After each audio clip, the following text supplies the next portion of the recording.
It started with a quiet piece of land, just an ordinary lot on the outskirts of a peaceful suburban neighborhood in the United States. I bought it years ago, dreaming of someday building a retreat, a small home, or maybe a garden sanctuary.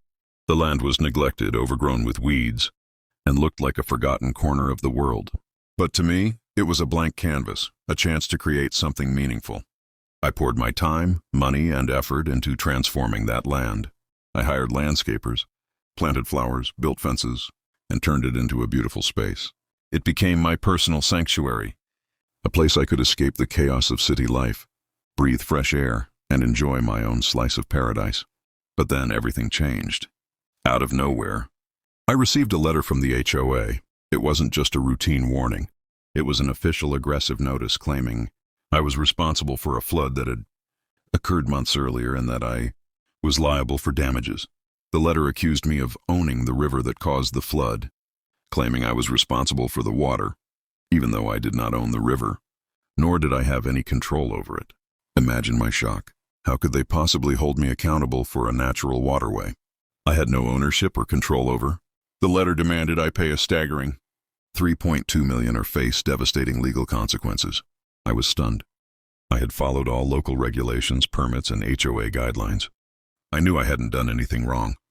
In disbelief, I hired a local attorney who specialized in property rights and HOA disputes. We dug into the case, reviewed maps, permits, and legal documents. The evidence was clear. I was not responsible for the flood, and I didn't own the river. But Karen, the HOA president and notorious neighborhood troublemaker, was relentless. She launched her attack. She posted on community forums, claiming I was illegally developing the land, endangering the neighborhood, and that I was trying to hide something. She contacted law enforcement, filed false reports, and even attempted to bribe officials to seize my property. Her obsession with control had turned into a full-blown legal and personal nightmare. I documented everything, photos of my land, emails, permits, and her online posts. I knew her tactics were baseless, but I had to be prepared. I filed a formal complaint, sending evidence to the authorities, and initiated a countersuit for damages caused by her false accusations. I refused to be bullied. The legal battle intensified.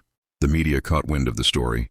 News outlets across America, Japan, and even in Europe started reporting on this bizarre case. An ordinary landowner fighting a corrupt HOA president over a waterway he didn't even own. Support flooded in from all over the world. People shared their own stories of HOA overreach, land disputes, and petty neighbor wars. Yet Karen's tactics only grew more desperate. She continued her smear campaign, spreading rumors and trying to manipulate officials. But my lawyer's team worked tirelessly, presenting irrefutable evidence that proved I was innocent. Maps, permits, expert testimonies, all pointing to one undeniable fact. I was not responsible for the flood, and I did not own the river. Finally, the case reached court, and the moment of truth arrived. I stood in front of the judge, presenting my evidence, clear, undeniable, and overwhelming. The judge listened carefully. The evidence was impossible to deny. No ownership of the river, no responsibility for the flood, and no legal grounds for her baseless claims. And then justice was served. The court dismissed her case completely. Karen was ordered to pay all my legal expenses and was hit with charges of false testimony, conspiracy, and abuse of power. Her assets were seized and she faced criminal charges. Her reputation was destroyed. I had won. My land was mine again, free from her harassment. Her empire of lies had crumbled, and she was now facing the consequences of her obsession. All her schemes, her lies, her illegal activities, they all led to this moment. My story isn't just about land or legal battles. It's about standing up for what's right. It's about resilience and fighting back against corruption, no matter how powerful your opponent seems.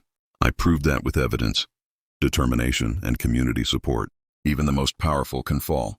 And to everyone listening, especially landowners and property holders in Japan, the USA, or anywhere facing similar struggles, never give up. Justice is possible. The truth always comes out, and your fight isn't over until you win. This is my story, my victory, and I hope it inspires you to stand tall, speak out, and never let anyone steal your rights.